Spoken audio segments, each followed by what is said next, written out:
In the cold silence of deep space, nothing moved. Stars blinked like frozen eyes, and ancient wrecks floated like ghosts. But then, out of the darker, signal pulsed, cracked, broken, weak. A human voice, female, full of fear and pain. "This is ... Arist 12. Please, help us ... They're coming. We're not dead." The signal repeated again and again, static between words. Distortion over every breath. On Earth's border outpost, Station Aegis, a low-level communication officer named Relo frowned. He had never heard of Arist 12 before. The name sounded like a myth, but the signal was real. He ran the recording through the database. Match found. Arist 12 human colony, declared destroyed 87 years ago. Cause, pirate raid and mass atmospheric failure. No survivors. Status, Dead World Council status, forgotten. He brought it to his superior. His superior brought it to the sector commander. They sent it to the Galactic Council. The Council's answer came fast. Arist 12 is abandoned. Any distress signal is an error or a trap. Do not respond. And that was it. Case closed. Except for one person, Commander Ray Voss. Ray Voss wasn't a politician. She wasn't a diplomat. She was a scout ship captain. Fast ship, small crew. Her mission was border patrol. But when she heard the signal, something inside her stirred. She couldn't sleep that night. She kept hearing the woman's voice. "We're not dead." Ray asked for permission to investigate. It was denied. She asked again, denied again. Her superior warned her, "If you disobey orders, you risk your rank, your ship, your freedom." But Ray wasn't thinking of ranks. She was thinking of the colony, the people. If someone was alive out there, they were human. That was enough.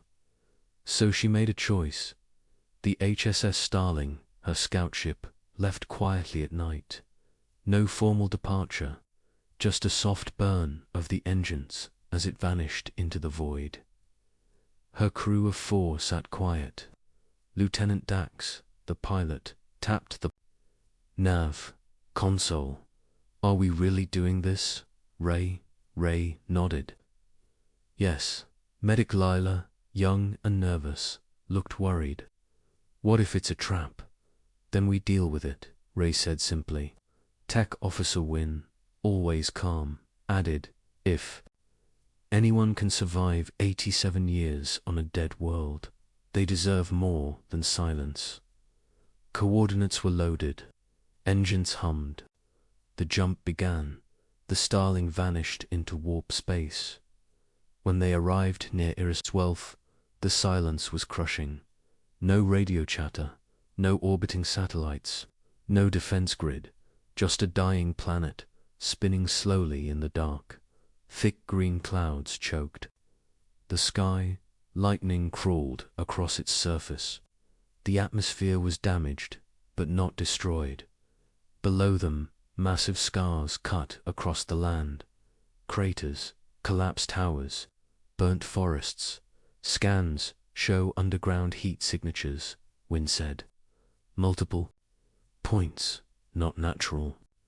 "Could be survivors," Ray whispered. They began a slow descent as the ship broke through the clouds. Static screamed across the hull. Leela flinched. "That's not normal." Suddenly, the same voice they heard before came through the speakers. Again, louder, now, clearer. "Arist 12, please. This is Sector 9. Life still remains. ... They're watching ... Then silence. The team stared at each other. "She's alive," Ray said. "Someone's alive." They landed in a ruined city. Buildings broken in half. Streets swallowed by sinkholes. Dead machines rusting in place. But near the base of a collapsed Tower Ray saw something strange. A clean path, footsteps, recent dot weapons ready. The team entered. They moved through the darkness with flashlights. Signs of life were everywhere, empty food packs, heat marks, even air filters running. Suddenly, a sound movement. Dax turned, back left. Wynn raised his rifle. Show yourself. From the shadows, a figure stepped forward, small, thin, wearing an old survival suit with a cracked visor. She lifted both hands. She was shaking, then she pulled off the helmet. Human, pale eyes, wide with fear. "My name is Jenna," she said, voice hoarse. "You came. Someone finally came." Leela ran to her, checking her vitals. "She's dehydrated, malnourished." Ray put a hand on Jenna's shoulder. "We heard your signal. You're safe now." Jenna looked up. Her eyes were wet. "No," she said softly. "You don't understand. You shouldn't have come. They're still here." Ray frowned. "Who?" Jenna whispered. "The things that came after the pirates. The things from below." Back aboard the ship, they gave Jenna food, water, and rest. She told her story slowly. After the first pirate attack 87 years ago, many died, but a few hundred escaped underground. Then something else came. Not pirates, not raiders, something worse. They rose from deep beneath the crust machines of flesh and steel. No one knew where they came from. Jenna called them the Hollow. They didn't speak. They didn't negotiate. They just hunted. Every few years, they surfaced, taking more people. Now, only a few survivors remained hidden in ancient bunkers spread across the ruined colony. "Why didn't you leave?" Wynn asked. "We tried," Jenna said. "They brought down every ship." Ray stood quietly. Then she looked at her crew. "We're not leaving them here." Dax stared. "You mean fight these things?" Ray's voice was steady. "No, we rescue. The survivors first. Then we fight." Outside the ship, far beneath the surface, something stirred. Red lights blinked in old tunnels, and in a nest of metal and bone, a machine opened its eye. The Hollow had detected life again. This time, they would not let it escape. The scout ship Solridge floated in orbit over Eristwelf, Commander. Ravos stood in silence, staring at the dead planet below. No lights, no movement, just gray, cracked land and broken structures peeking from the dust storms. The planet looked lifeless. Commander Ensign Juno whispered from her console. No automated defenses, no response to hails, nothing. Ray narrowed her eyes. "Keep trying. I don't believe this place is empty." The signal they'd received, the desperate, broken voice calling for help, still echoed in her mind. It had sounded tired, like it came from someone barely clinging to life. But if that voice was real, where was it now? "Launch the drone," Ray ordered. The mechanical bird-like drone flew from the ship's underbelly, diving through the clouds. Its cameras swept the surface, sending back images of shattered buildings and rusting towers. Roads cracked and overgrown with strange weeds. Evidence of long-dead battles, but then movement. "Stop," Ray said. "Zoom in." Juno froze the feed. Something had scurried between ruins. Something fast. "Could be wind," said Lieutenant. "Moro, or a malfunction." Ray shook her head. It was alive. The crew went quiet. Moments later, the drone's camera caught it again. A shape-hunched humanoid, maybe 2 meters tall, dragging something heavy behind it. Its skin was pale. Its eyes reflected the drone's light. Then it looked up and hissed.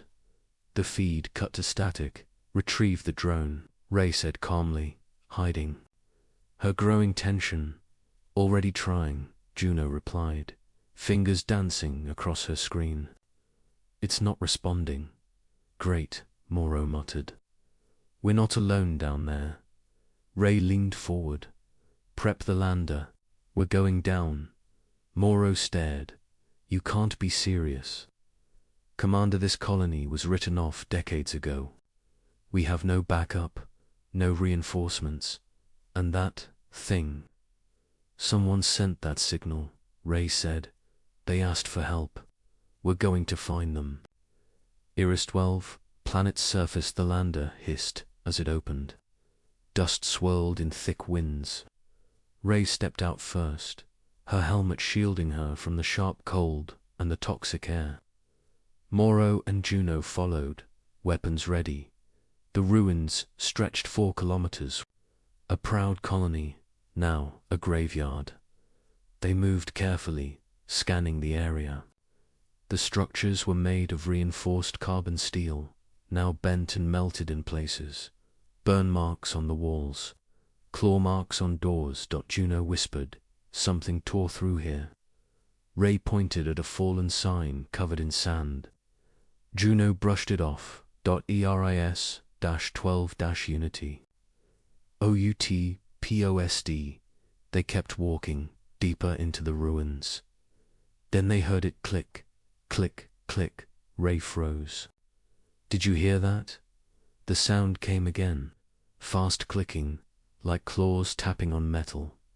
A shadow darted across the next alley. The crew spun to face it, but it was gone. Then another one. Behind them, movement. Morrow hissed. Surrounding us. Suddenly, a loud screech echoed across the ruins, and something leaped from above. A creature, thin and stretched like a nightmare, pale as bone, with hollow eyes.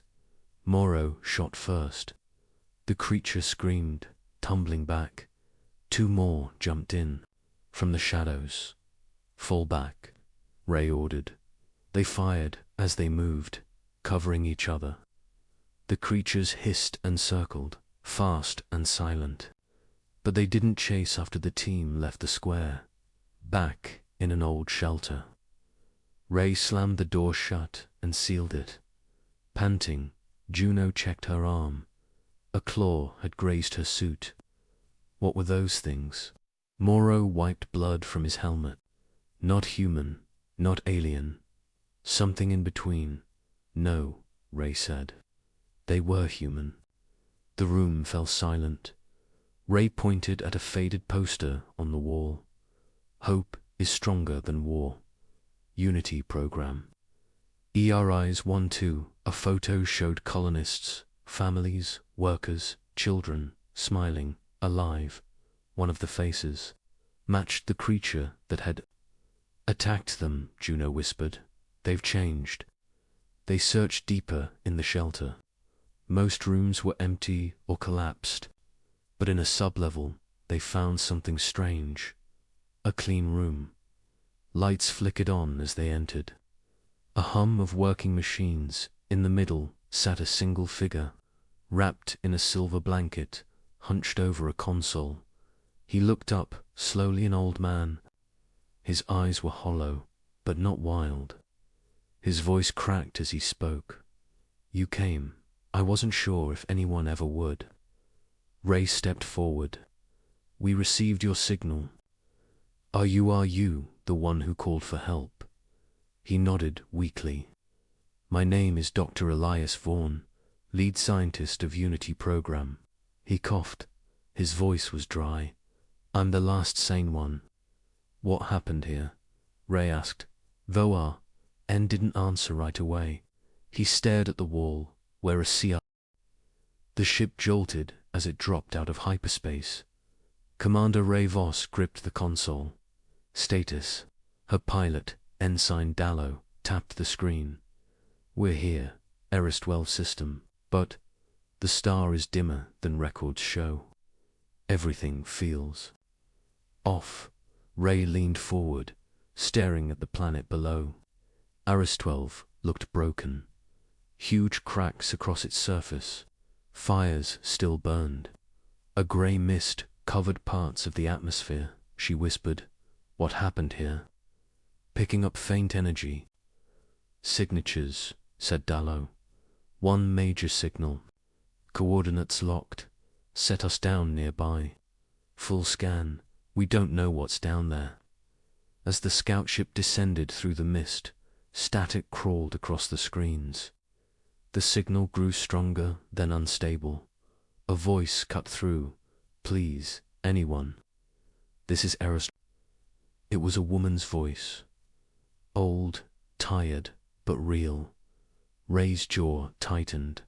Someone's alive. They landed on a flat plain outside what once was a city. Metal towers stood half-melted. Roads had deep scars. Wind carried dust and ash. The place felt dead, and yet not fully. "Get your gear," Ray ordered. "We're going in. The search begins." The city was silent. No birds, no machines. Only the soft crunch of boots on cracked ground. Ensign Dallo walked close, pulse rifle ready. "Commander, if the Council said this place was dead, why is there still power?" Ray didn't answer. She felt watched. Every shadow seemed deeper. Every turn more tense. They moved deeper into the ruins until they found a metal door partly open, humming faintly. "This wasn't destroyed," said Ray. "It was sealed." She touched the panel. A spark jumped. The door slid open. Lights flickered on inside. A hallway stretched downward clean. Untouched by the ruin above, they entered. The tunnel led to a facility buried beneath the city. As they moved deeper, they saw signs. Eris Colony Command, Biocontainment Wing, Emergency Life Support. Dallo read aloud, confused. Biocontainment. Was this a medical base? No, Ray replied. Eris-12 was a mining colony. These signs weren't in the original layout. Then who added them? That's when the lights went red. A loud alarm echoed through the halls. Ray raised her weapon. Back now. But it was too late. Gas sprayed from vents. Not poisonous, but laced with something else. A message played through speakers. "Warning, Class 6 containment breach. Do not approach. Eris protocol active." Then the alarm stopped. Silence again. "What was that?" Dallo gasped. Ray checked her scanner. Not a trap, a warning. Something got loose here. Something dangerous. The survivor, they pressed on. Finally, in a sealed chamber near the core, they found her. A woman, maybe late 50s, gaunt, pale, sitting in a cracked chair beside a flickering console. She looked up. You're real." Ray nodded slowly. "We received your signal. I'm Commander Ray Voss. This is Ensign Dallo. Are you the only one left?" The woman gave a bitter smile. "I'm Dr. Kira Ashelon, and yes, the only one still breathing." Ray stepped closer. "What happened here?" Dr. Ashelon's eyes were haunted. "We were abandoned.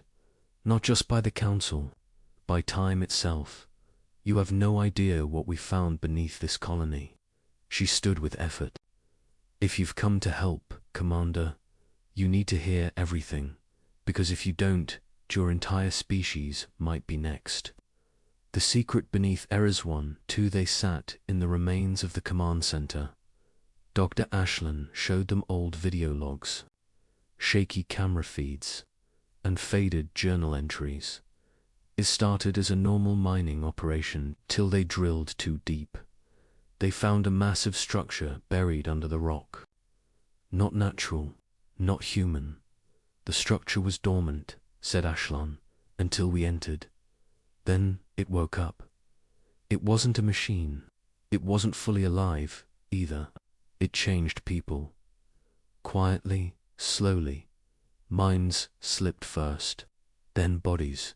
The colony started losing people. They either vanished or turned violent. We tried sealing it, containing it, but it had already spread. Through the systems. Through us. I think it wanted us to call for help. She looked at Ray, eyes wide. And now, you're here. The truth ray stared at the screen. You're saying the signal was a trap? Ashlon shook her head. No, I sent the signal. I waited years. Because someone had to know. Someone had to carry the warning. What happened to the others? Ashlon stood, pointing to a thick metal vault door. They're in there, what's left of them. Ray's breath caught. Alive. Ashlon didn't answer. She just walked to the console and entered a code. The door hissed open. The horror revealed behind the vault door was a room, filled with containment pods. Hundreds, most were broken. Inside them, twisted shapes moved. Not fully human, not fully alien. Some still whispered. Others banged softly on the glass. Dallo turned away, face pale. This is wrong, Ashlon whispered. This is what happens when you wake something older than the stars, and don't know how to close the door. Ray stepped back. We need to destroy this place. Ashlon shook her head. You need to leave. Now, before they notice you. Ashlon pointed to the screens. Multiple signals, moving fast. Not human, not council ships. They're coming back. The walls of the underground facility trembled softly, not from any quake or machine but from something deeper. Commander Ray Voss stood in silence, her hand brushing the moss-covered wall of the ruined colony. Beside her, Dr. Kale adjusted his scanner. The device buzzed, flickered, and then went dead. That's the third time it's shut down, Kale muttered. Something's jamming us. Voss nodded, her eyes locked on the broken mural, ahead an old human symbol of unity. Cracked down the middle, Lieutenant Rika stepped forward, her voice low. Commander, the colonists, they don't want us to leave. Voss turned, confused. What do you mean? We're here to help. Rika swallowed, unease in her voice. They keep talking about something in the dark. Something that lives between the walls. They say if we leave now, we'll wake it. Behind them, one of the colony children, a pale boy named Erin, clutched a hand-drawn image. He held it up to Voss. The sketch showed a black-shaped twisted limbs, no face standing over the colony dome. In its arms were human bones. Voss crouched. What is this, Erin? The boy's lips trembled. We call it the Hollow Man. He comes when people try to escape. Voss and her team exchanged uneasy looks. Kale forced a smile. Just a story. Trauma, isolation, it plays tricks on young minds. But then the lights in the corridor dimmed. A sharp, buzzing hum echoed from the far end, metal scraping metal. It was distant, but clearly not mechanical. Voss stood, pulling her sidearm. Everyone back to the central dome. Now, back in the command dome, chaos had begun to spread. Colonists whispered in corners. Some had locked themselves in storage rooms. One older woman stood by the window, murmuring, We told them not to open the west wing, Lieutenant. Malco entered from the shuttle bay. His face was pale. Commander, our ship. Something melted through the lower thrusters. It wasn't an accident, and no torch left those marks. Voss froze. Who else has tech like that? Malco shook his head. No one in this system, maybe no one in the known sectors. Dr. Kale looked at his handheld device. And yet, we're picking up no energy readings. No movement. Nothing. Too quiet, Rika whispered. Too clean. Hours passed. Voss gathered the colonists in the dome. She stood before them, her voice firm. We came to help. I'm not leaving you here to die. But I need the truth. What is really happening? Silence.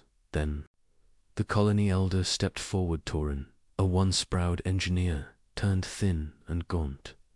You think the council forgot us? No. They abandoned us. Because we touched something they warned us never to touch. The dome grew quiet. Voss frowned. What did you find? Torin glanced at the boy Eren, then back at Voss. A door, deep beneath the surface. It wasn't built by us, or by anything human. We thought it was tech. We opened it. He paused, and then people started disappearing. First at night, then even during the day. No blood, no struggle, just gone. And those who saw it, Torin shook his head.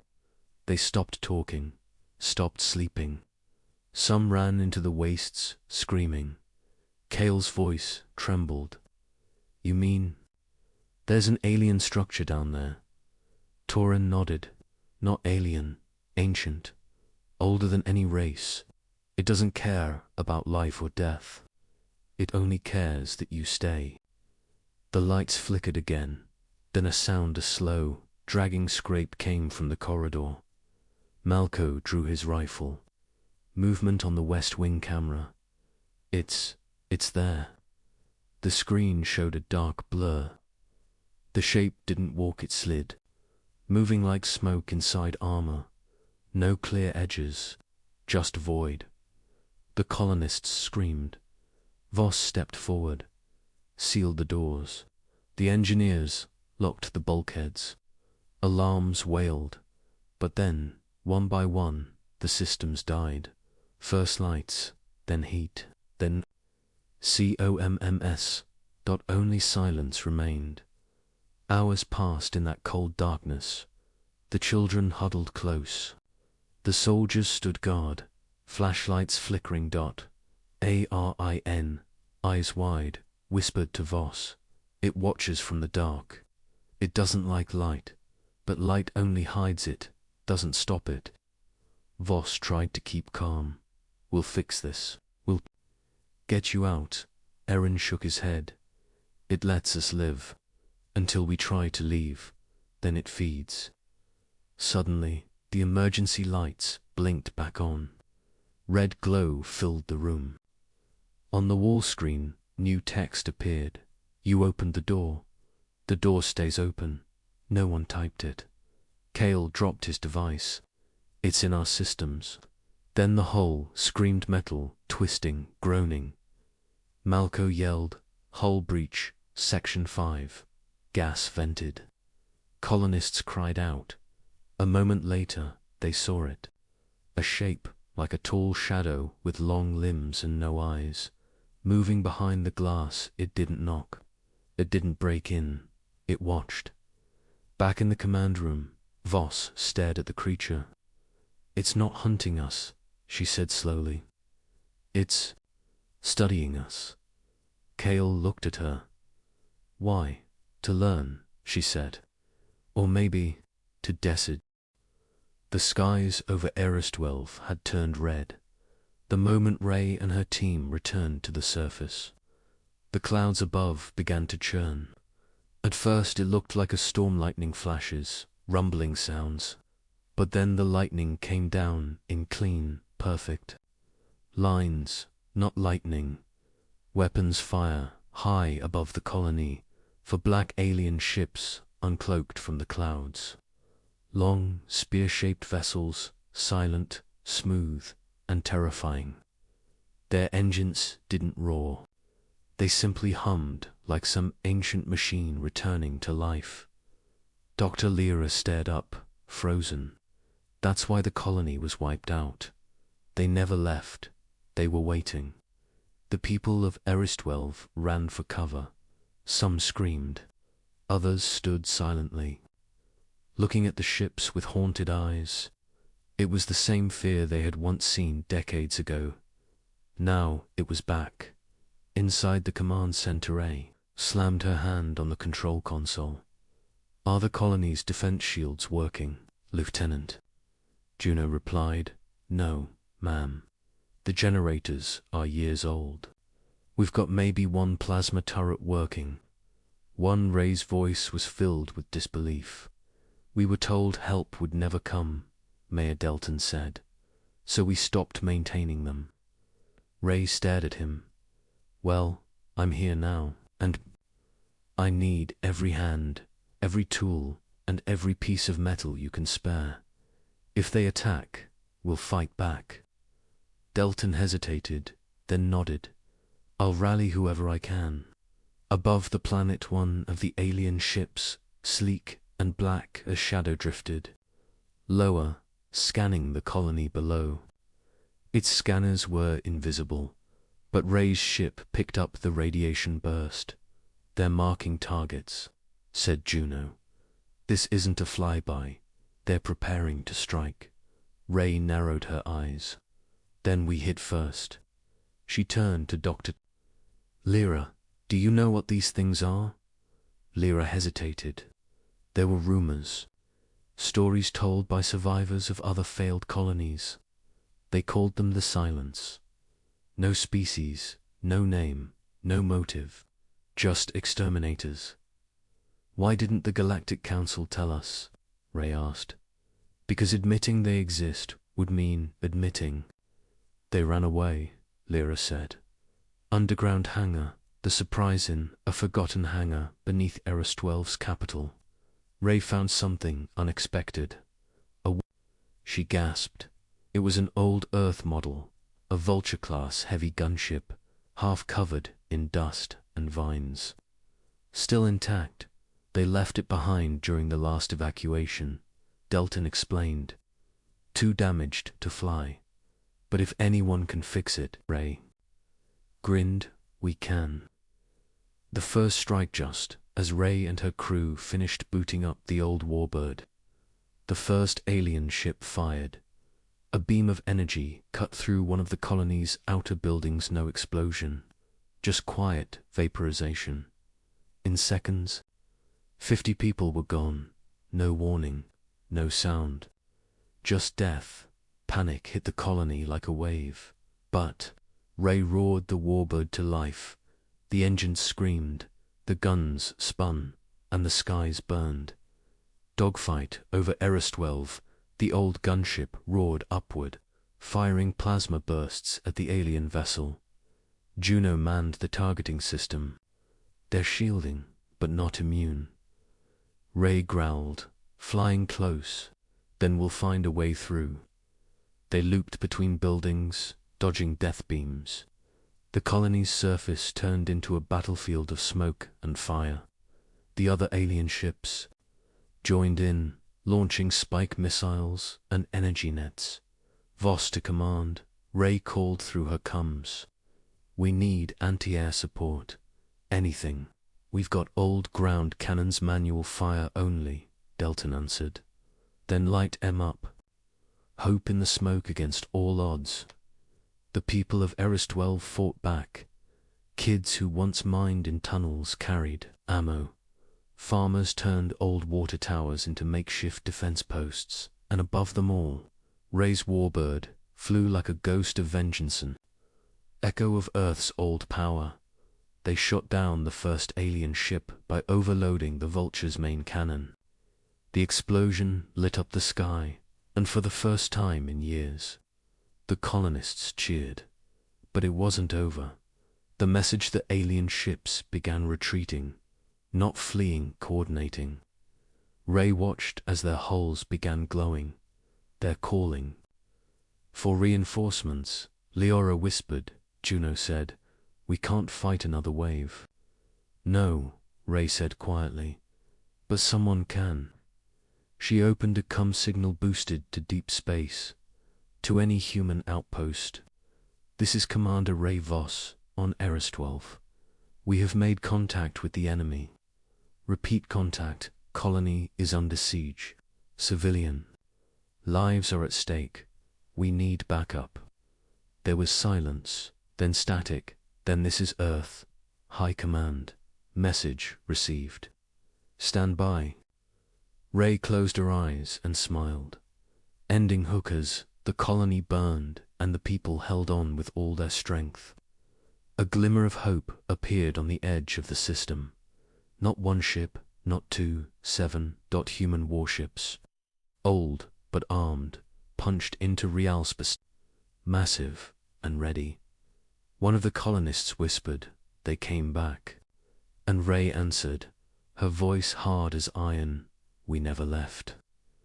The tunnels under Eris 12 were cold and silent. Not dead, but watching. Commander Ray Voss held her breath as her boots crunched over old debris.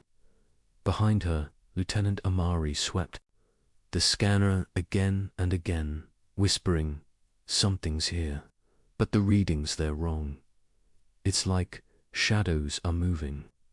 The rescue team had followed the underground path from the main habitat ruins. What they found were corridors, untouched by time, sealed tightened till now. But something had survived inside. Then the power flickered again, just like before. A hum vibrated through the walls.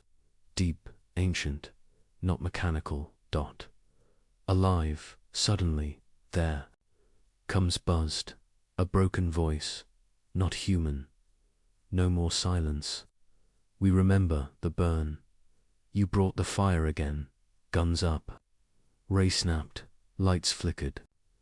Then something skittered across the far tunnel, too fast to see clearly. And that's when the floor beneath Lieutenant Harrow cracked. He screamed as he fell, vanishing into blackness. They heard no echo, only silence. 2 days early, Rostwell's orbit had been cleared, and Commander Ray's team had begun exploring the ruins of the colony. They'd found survivors, dozens of them, hiding in sealed shelters, pale, thin, and terrified. But all of them said the same thing: "Don't go below, that's where it waits." They refused to describe it. They only said, "It came after the fall. It grew stronger in silence. It wears voices like masks."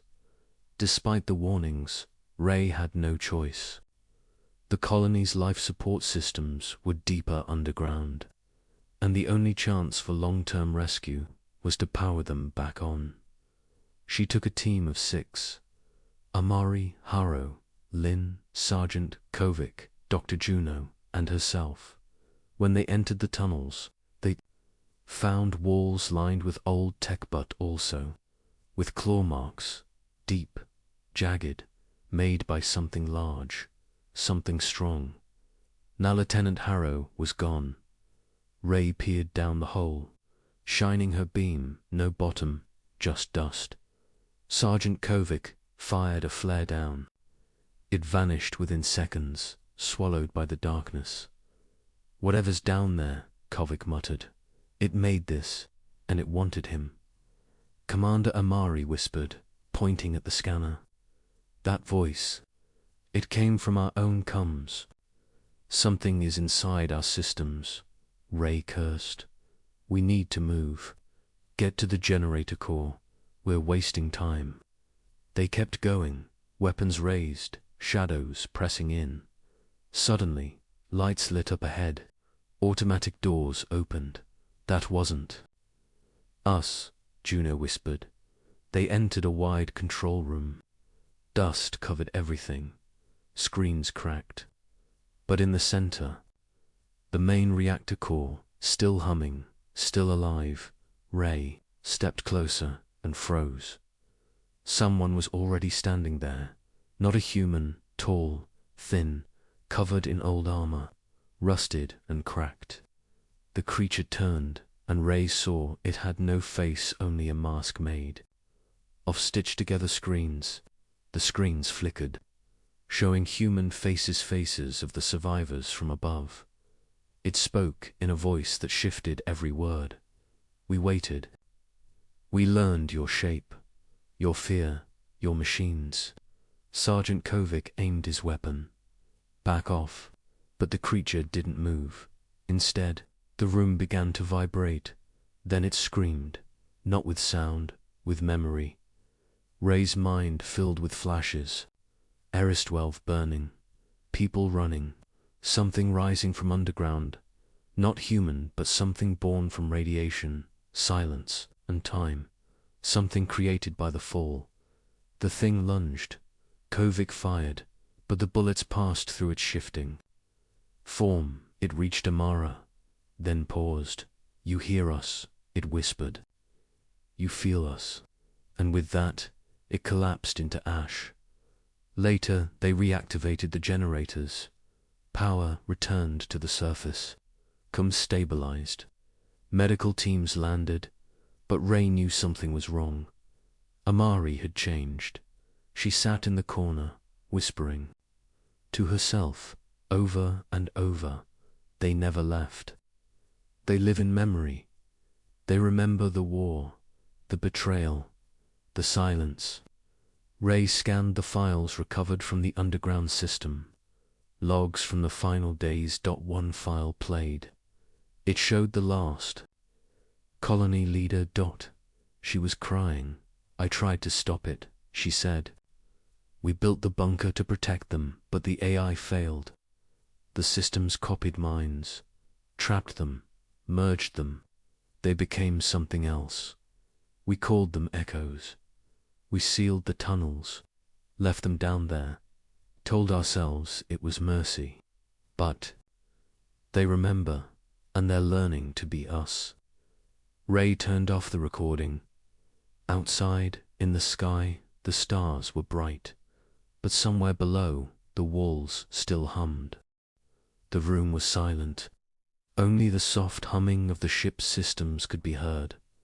Commander Ray Voss stood with her arms crossed, staring at the new signal that had just appeared on their screen.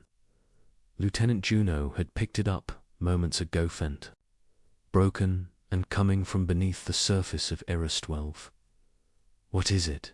Ray asked, her voice low. Juno shook her head slowly. It's not from our timeline. The signal, it's bouncing, like it's been caught between space folds for years. It shouldn't even exist. The screen displayed fragments of the signal, human voice patterns, but too distorted to understand. One line did come through clearly, though they are not gone. They are beneath, ... Double quotes. Everyone in the room froze. They... Who? Whispered Sergeant Min. Ray narrowed her eyes. Only one way to find out. They geared up again, this time heading into the deep northern crater of HFY. According to old maps, there was nothing there, but the signal was coming from underground, right beneath that very crater. A hole that led to deep. The scout ship hovered above the crater. A narrow tunnel was hidden behind rock and dust, likely caused by a recent moonquake. It wasn't natural. Scan says it's about 500 meters deep, said Juno. No known structure, but there's power. Weak, but active. Ray clipped on. Her helmet, we're going in. Min, Juno, you're with me. The rest, stay on alert. If anything moves out here, I want to know about it. The descent was slow. The walls were smooth, too smooth. Not natural rock. It was metal. Lights blinked faintly along the tunnel, like an old system still running after hundreds of years. This isn't a bunker, Min said. It's a vault, Ray nodded. A buried facility, hidden even from orbit scans. When they reached the bottom, they found a sealed door with an old Earth Alliance symbol, one that hadn't been used in over 100 years. Juno stepped forward. This is from before the colony fell. Maybe even before the council declared Eris abandoned. Ray placed her hand on the cold metal. Then this place was never meant to be found. Inside the forgotten vault, the door opened with a slow hiss. What they found inside chilled them. Rows of stasis chambers lined the walls. Hundreds, maybe more. Most were dark, empty, or dead, but a few were still running. Inside one of the chambers, Ray saw a young girl, no older than 12, frozen in sleep. Another pod had an old man with wires in his skin, his face covered in burn scars. Survivors, Juno said. They must have hidden here during the war. Min moved to the console, powers barely holding. If we try to wake them now, the systems might fail. Ray looked at the others. We're not leaving them here. We'll get backup power from the ship. Then she stopped. Her eyes were fixed on the far wall where an old banner hung. It was torn and burned, but the words were still readable. Project Silencer, Earth's final option. Juno stepped back. Project Silencer. That was a myth, a rumor, a hidden weapons program. Min looked up, his face pale. Then these people weren't just colonists. The children of war. They searched the vault further. Data logs, sealed crates, and forgotten tech. Some of it too advanced, even by today's standards. Files revealed the truth. Project Silencer had been Earth's secret weapon programmer, project to train and modify humans born in deep colonies, to turn them into living war tools. But the program was shut down, or so the records claimed. Eris 12 was erased from maps.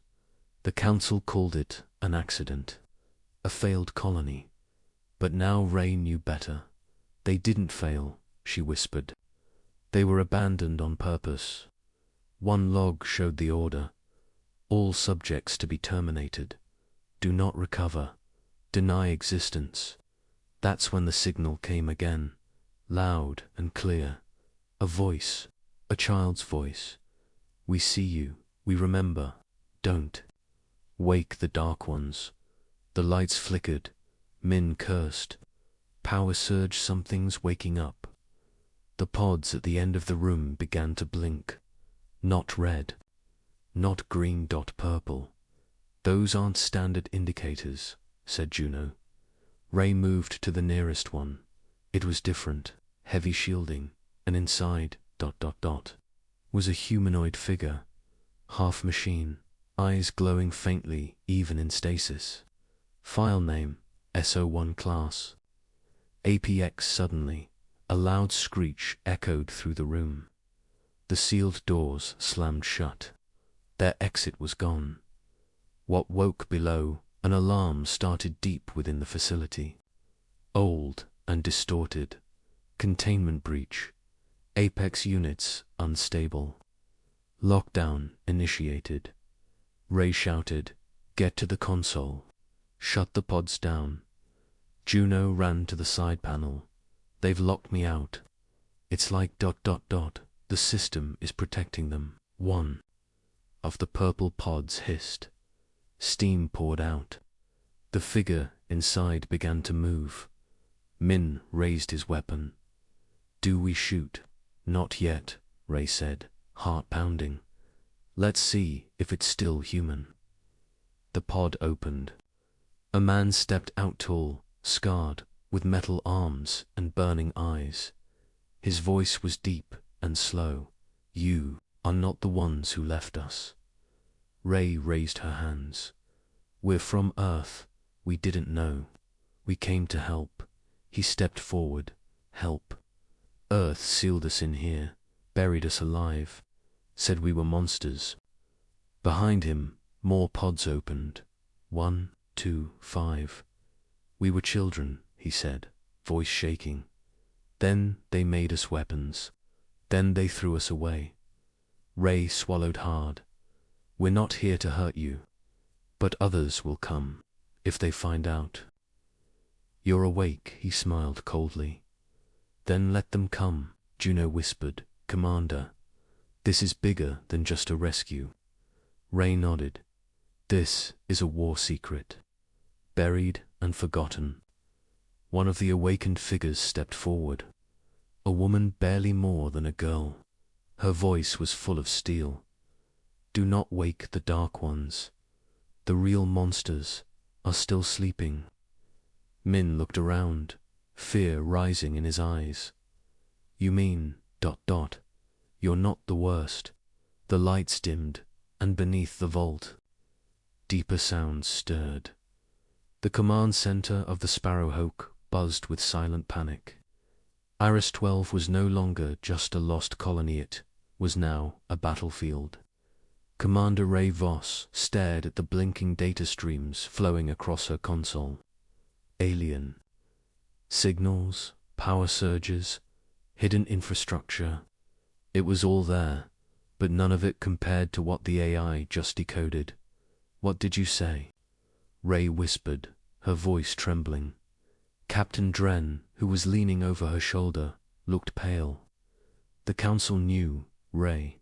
They knew this place was still active. The screen displayed an encrypted message dated 73 years ago, marked with the seal of the Galactic Council.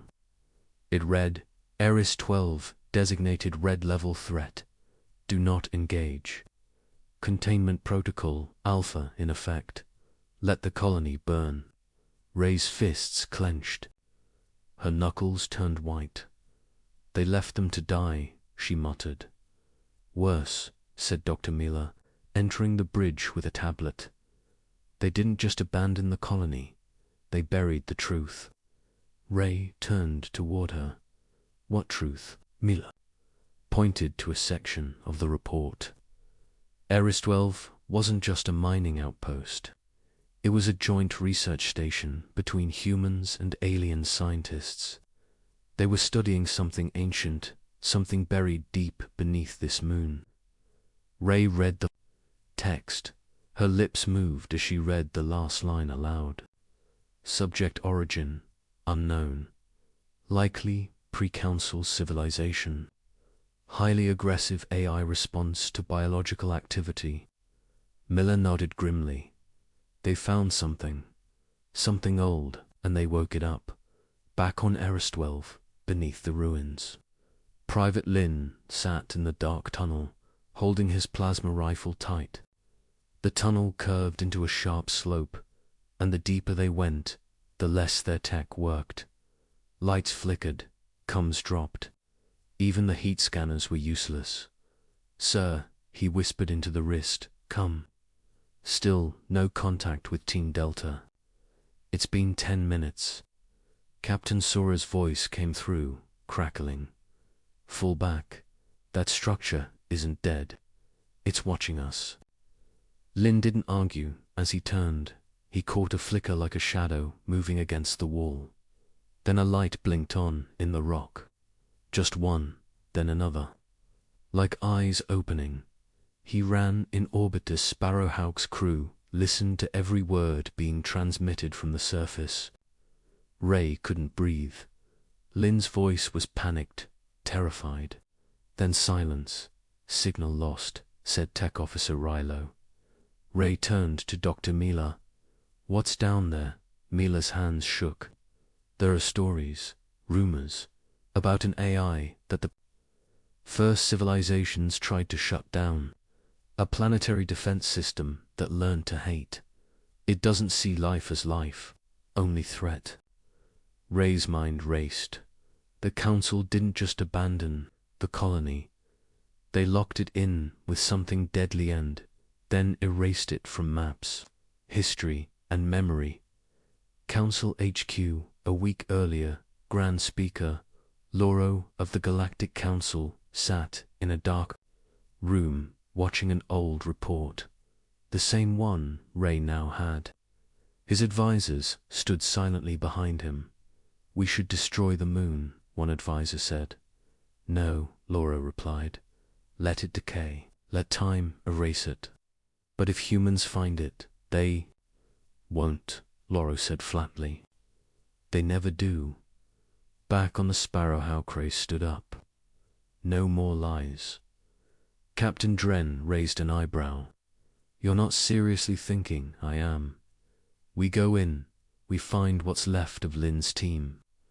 We find that AI system, and we shut it down. Dren looked round the bridge. The crew waited silently. Or, we tell the galaxy what the Council buried. Mila nodded. Either way, they'll come for us. But I'd rather die speaking truth.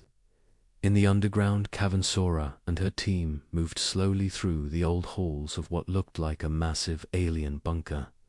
It was metal, but alive. Like it had grown rather than been built. Suddenly, the walls pulsed.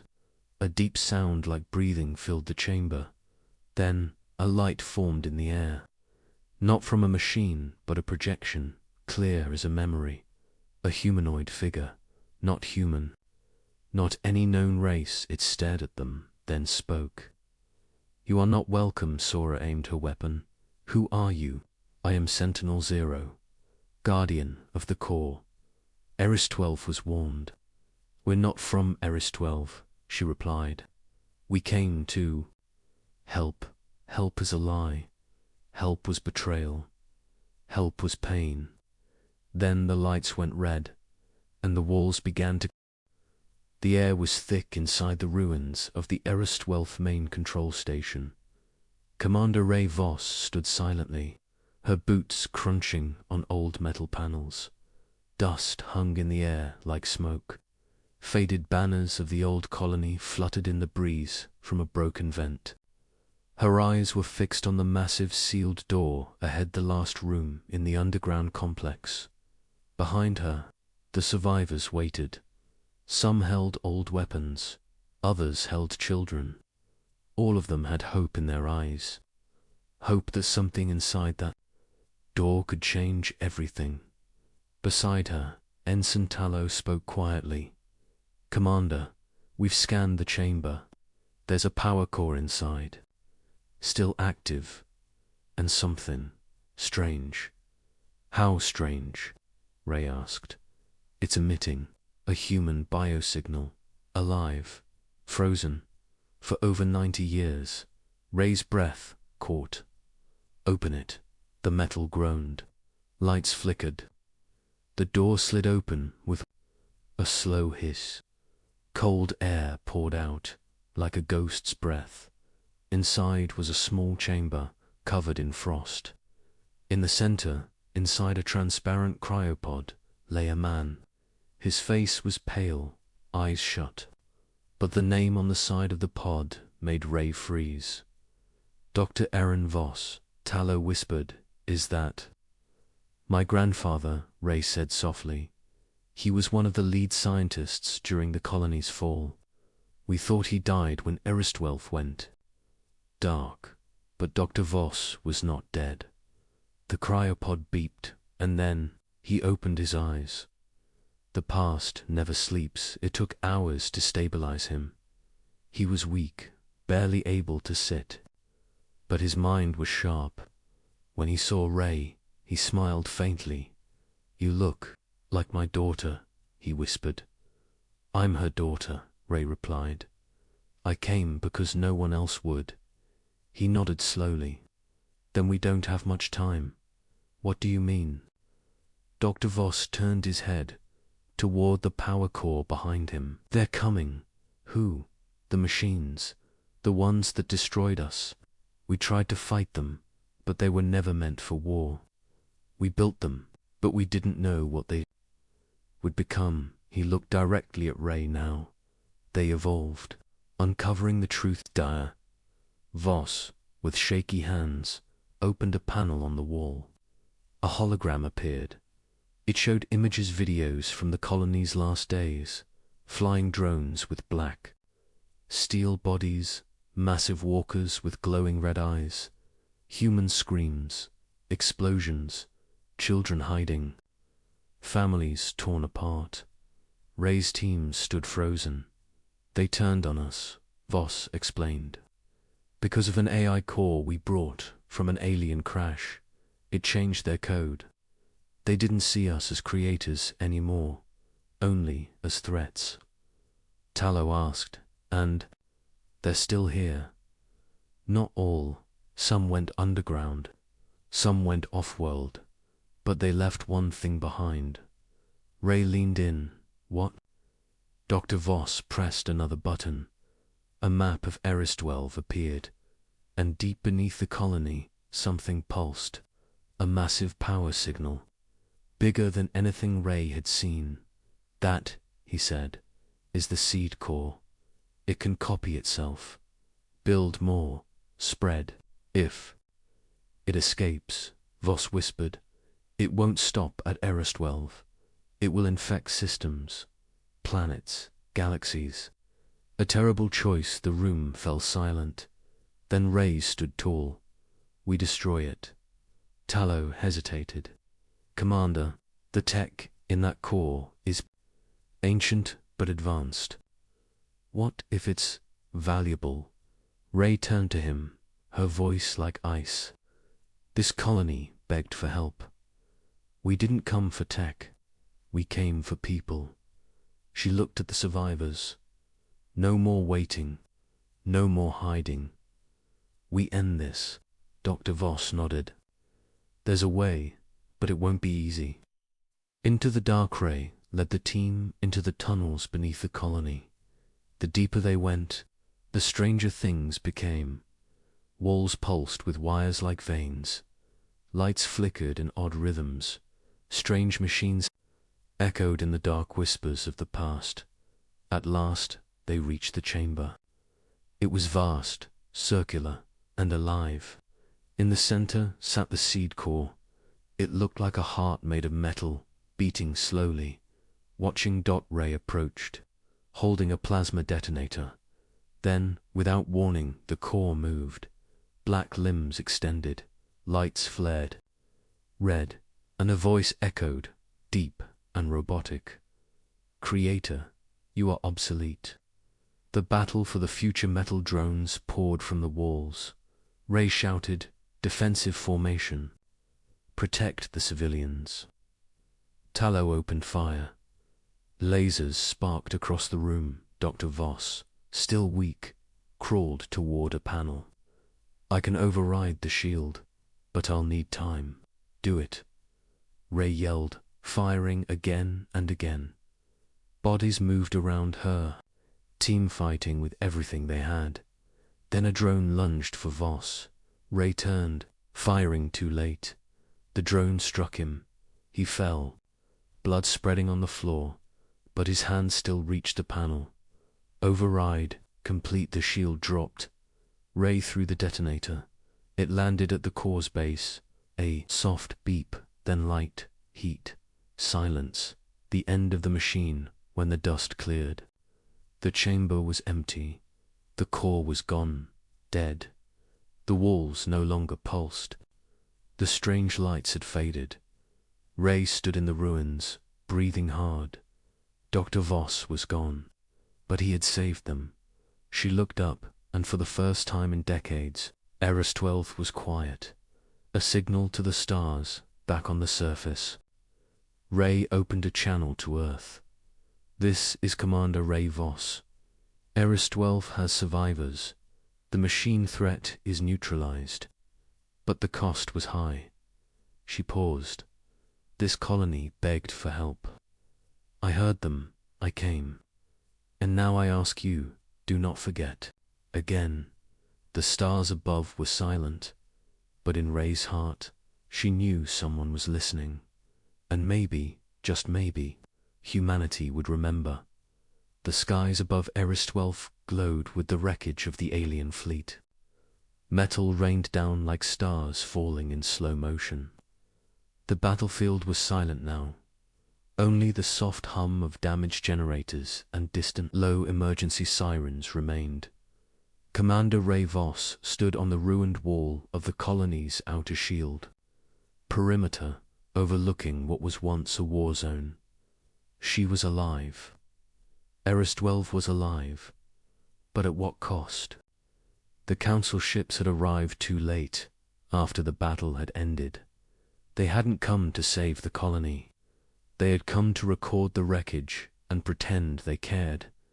Their sleek vessels hovered far overhead, watching with sterile eyes. Captain Jox, bruised and bandaged, stood beside Ray.